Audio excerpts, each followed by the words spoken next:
Well, howdy folks, welcome back to my channel. Welcome to another DIY video today. Today I'm going to attempt something I have never attempted in the past. I'm going to attempt to make a flute from PVC. So if you're a subscriber to the channel, you might recognize this. This is a membrane reed. I did a video about this not too long ago, and it kind of has like a little bit of a clarinet sound, I guess you'd call it, or an oboe maybe. So it's a neat sounding little instrument, but I made this and it was like, I was so excited because I'd never made a wind instrument before. And so I started searching around to see what other wind instruments maybe I could make in the garage. And Charlie Mato Toyela of Blue Bear Flutes, and in fact, I actually have one of his flutes here. He also has numerous videos on how to make your own flutes and how to better play the flute, or the Native American style flute. He has Native American descent. His family's been making flutes for generations. So anyway, he has a video on how to make the simplest Native American flute possible.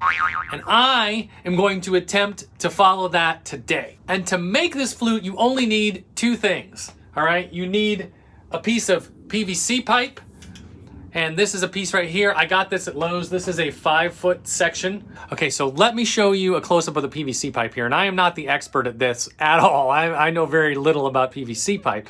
But from what I'm told, this number right here, 4120, tells you this is schedule 20 PVC pipe, where if it said 4140, that would be schedule 40 PVC pipe. Most PVC pipe is schedule 40. Again, I am not the expert on this, but what you can see is this is a 1-inch schedule 20, and this is what he tells you to use. You can get this at Lowe's or any of the big box stores. It is not expensive. And the other thing you're going to need is a piece of 7/8-inch wood dowel. And again, you can get this at Lowe's, Home Depot, any of the big box stores. It's got the yellow end here.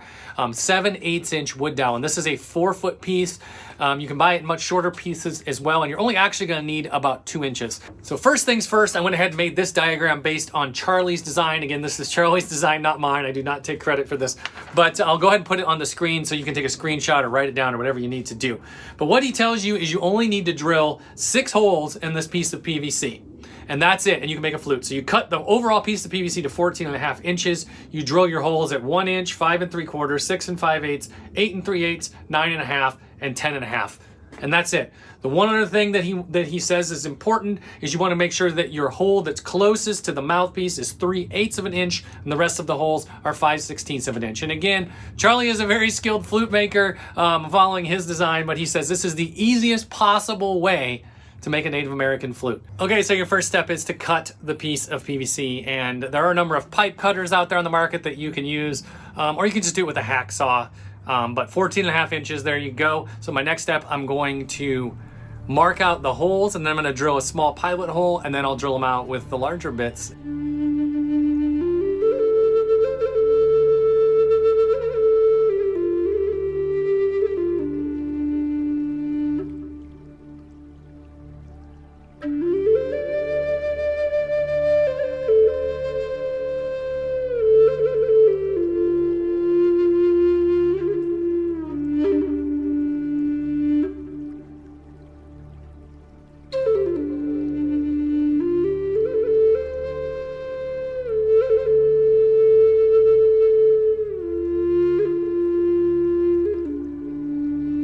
All right, it's starting to shape up. It's starting to resemble a flute.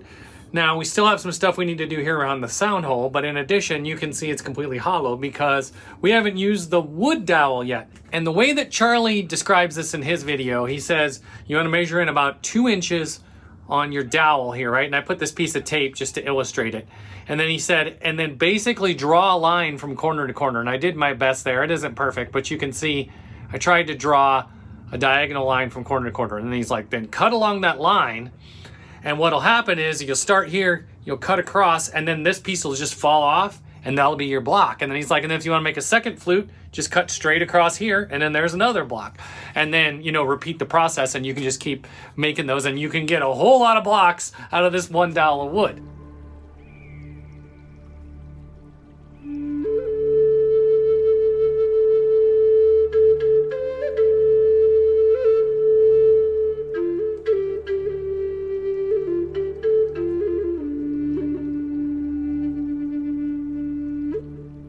Okay, we're getting closer. So we've got our holes drilled in our PVC pipe and we've made our block. And what we're gonna do next is we're gonna push the block in here and we want that block. And again, this is my first time doing this, so I'm going by Charlie's instructions, but he said you want that block to just barely go past the start of the hole, okay? Like that, and then you should blow through it and you should get a note. But if I do, it's kind of whistly, I'm not really getting much. And the reason is because he says first you need to flatten this out right here because you want this PVC to be very thin on this front edge.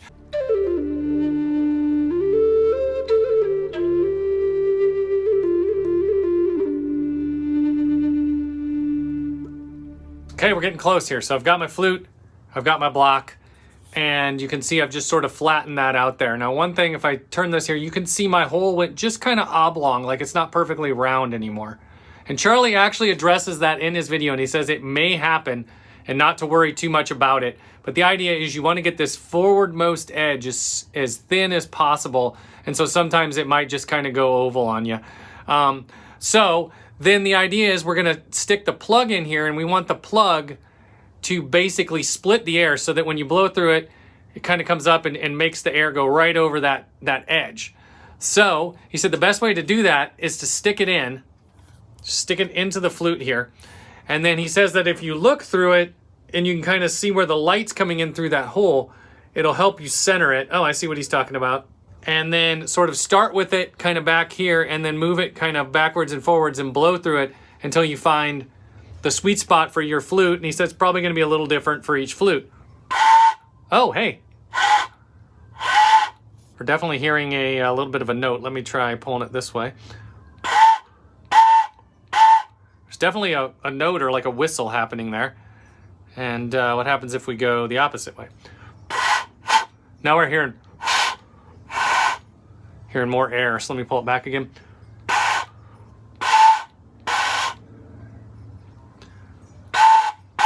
That's definitely where it wants to be. It wants to be back here. The next step is I want to glue this block in place and then cut off the excess wood here so that I can use it as a normal flute. So let's try that. Okay, so here is the completed flute. And in the video, Charlie says that he uses super glue to super glue these plugs in place. I actually used Elmer's glue because number one, I don't have any super glue.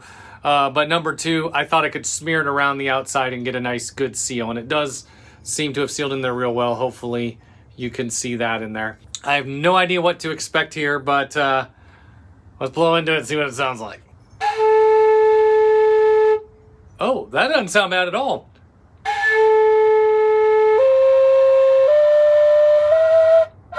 A little squeaky there.